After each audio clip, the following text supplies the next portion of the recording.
Hello, everyone, and welcome back to English Pod. My name is Marco. My name is Catherine, and today we have a very special lesson for everyone. It's a new level for us. Right, it's an advanced media lesson, and we are going to be listening to an apology.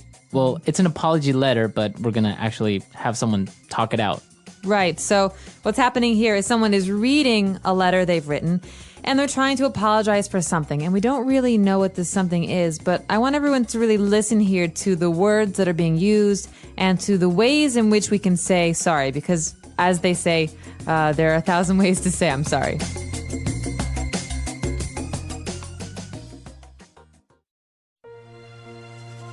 Dear Mary, I come here today in this way because I need to apologize to you. I failed you. Although I did not lie to you in words, I lied to you with faces that did not belong to me. I never meant to ruin the friendship that meant the world to me. You mean the world to me, and now I come to you asking for forgiveness. If in your heart you find you can't, then I will understand and learn from this experience. You came into my life at a time when I needed you the most. We talked about so many things that I started to realize my heart and my soul could actually feel something other than hurt. You placed comfort where there was fear, confidence when there was doubt, a shoulder where tears could fall, and completeness where there was emptiness. I wanted to hold on to this so badly that I did whatever it took for you to notice. What I didn't realize was that I could lose my entire being, all of who I was and all of that I had placed in you. I wanted to be the one who would be there when you needed to talk. I wanted to be the comfort for your soul when the world was too much to handle. I wanted to be strong for you when everything else seemed impossible. I wanted to love you in only the way you deserved to be loved, never realizing that I was destroying myself and you. Somehow I needed you to be a part of my life. The only problem was that I was willing to jeopardize everything to get that done. All the things that I told you about how I felt and how you make me feel were true. Nothing else mattered to me except hearing the laughter in your voice when you were happy. You made my days easy to get through and my nights peaceful. You helped me look forward to another day. Even though distance separated us, just being was enough. I'm sorry for hurting you, and if I had to do it all over again, I would have been 100% with you. Forgive me, please.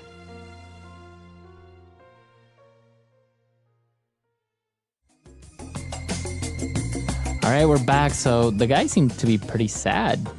Yeah, this is a very intense, well, it's not a dialogue, it's a monologue. One person is reading it, so it's a very intense monologue. Very romantic.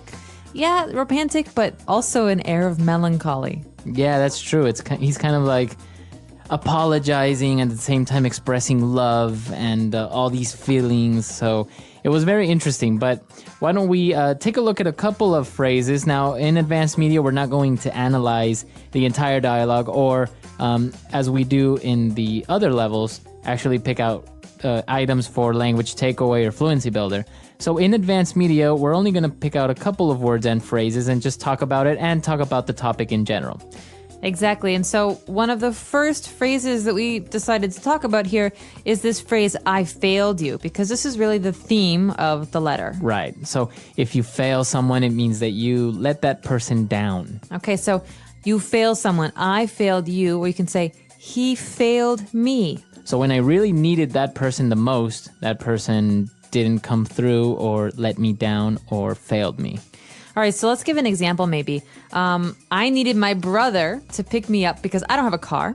And my brother was supposed to pick me up at 4 o'clock and he forgot. He didn't come. So he really failed me. All right, he failed you. Yeah, I was disappointed. Well, that's not as serious as what happened here in this letter, I think, right? I think so, but we can talk about what did happen. I think I have a theory, and I know you have a theory, so we can talk about that in a minute. But before that, we have some other phrases about forgiveness and disappointment. Right. Well, he also said, you mean the world to me, and now I come to you asking for forgiveness. Okay, so we've got a positive and a negative. So the positive here is, you mean the world to me.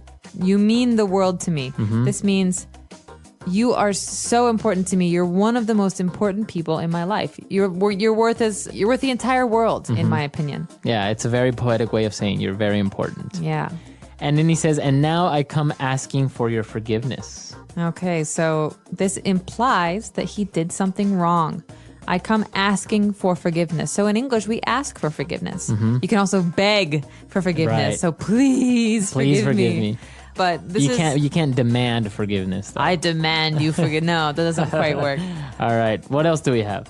We've got the world again here. He says, the guy who's reading, he says, I wanted to be the comfort for your soul. So this is very, again, poetic. When the world was too much to handle. Wow. Too much to handle is a really important English phrase. Right. And I'm sure you've heard it before, but we could talk about it a little bit here. Right. So he says when everything else was too much to handle. So everything was so difficult or it was overwhelming. Right. So you could say even in the office, man, all this work I have to do, it's too much to handle. Right. Okay. So too much to handle. You could also say a child is too much to handle. I think they said this about my brother. He was very difficult growing up. Too hard. He's too difficult to handle.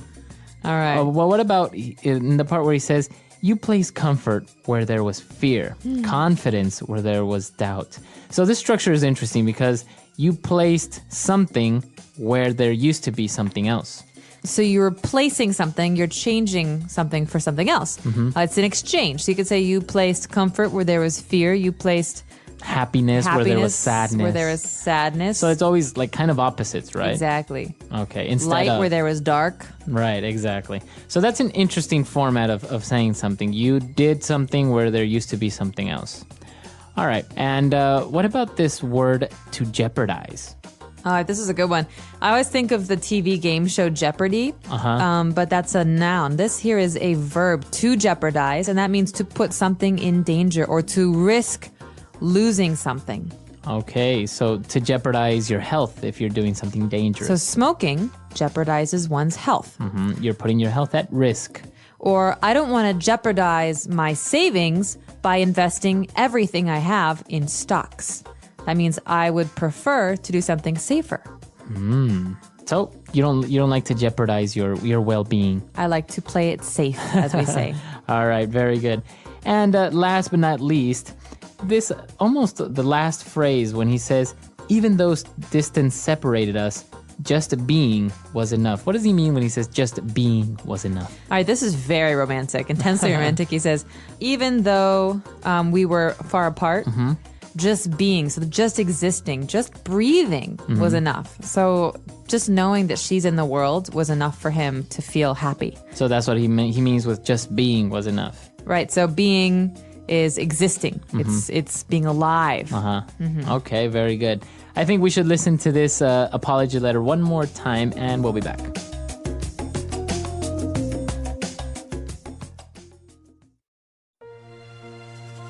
Dear Mary, I come here today in this way because I need to apologize to you. I failed you. Although I did not lie to you in words, I lied to you with faces that did not belong to me. I never meant to ruin the friendship that meant the world to me. You mean the world to me, and now I come to you asking for forgiveness. If in your heart you find you can't, then I will understand and learn from this experience. You came into my life at a time when I needed you the most. We talked about so many things that I started to realize my heart and my soul could actually feel something other than hurt.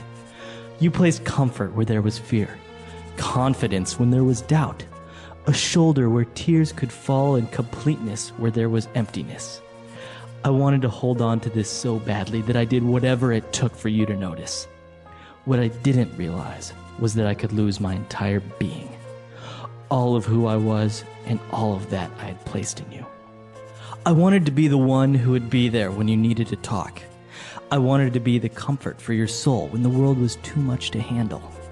I wanted to be strong for you when everything else seemed impossible. I wanted to love you in only the way you deserve to be loved, never realizing that I was destroying myself and you. Somehow I needed you to be a part of my life. The only problem was that I was willing to jeopardize everything to get that done. All the things that I told you about how I felt and how you make me feel were true. Nothing else mattered to me except hearing the laughter in your voice when you were happy. You made my days easy to get through and my nights peaceful. You helped me look forward to another day. Even though distance separated us, just being was enough. I'm sorry for hurting you, And if I had to do it all over again, I would have been 100% with you. Forgive me, please.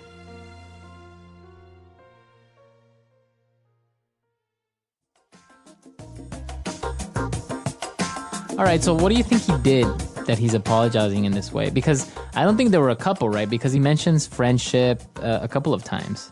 Yes, with a but. You don't write a letter like this to someone who you want to stay friends with. You write a letter to someone who you have some kind of romantic or intense feeling for, right?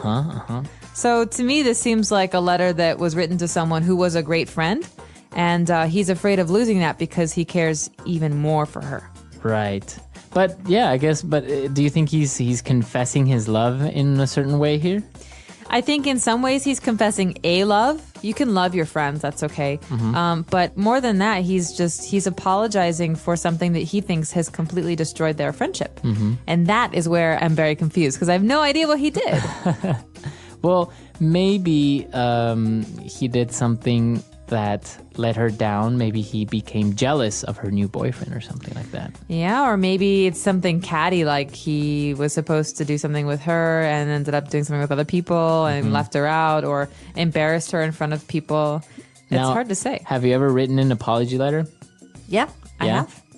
I've written a few apology letters. I have a very strong sense of guilt. I was raised Catholic. It happens. So an apology letter, do you usually plan out what you want to say, or you just splurge your feelings onto the paper? Well, you know me. My personality is very planned and organized, and so normally I have points. So I say, if this is the problem, there's 3 parts. I have an answer for each part, and the very end, I have the heartfelt apology. Oh, wow. It's like an essay. I guess it's a little bit more organized. If I were to write something like this, I would just start writing and whatever comes out. So it would probably make less sense than your letter. Well, I just try to stay on focus, stay on point, and address the matter at hand, because otherwise then you get into other stuff and you can make people more angry. Right. But it is really important to write an apology letter. Now, some of the words and phrases and the vocabulary used here can be used in circumstances that are not only romantic, right? You can be used in a professional way as well, right?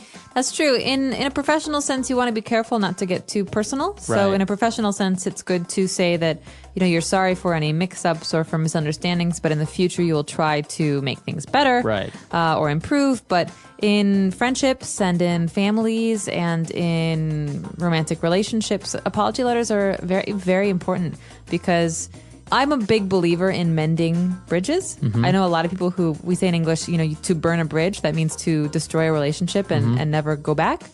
But I like to mend bridges to make sure that people who I was friends with don't, if we have a fight, don't just hate me forever. Right. That even if there's a disagreement, that they understand my perspective or that I understand theirs. Yeah, that's true. I think that's important. What about apology emails? Do you agree with those?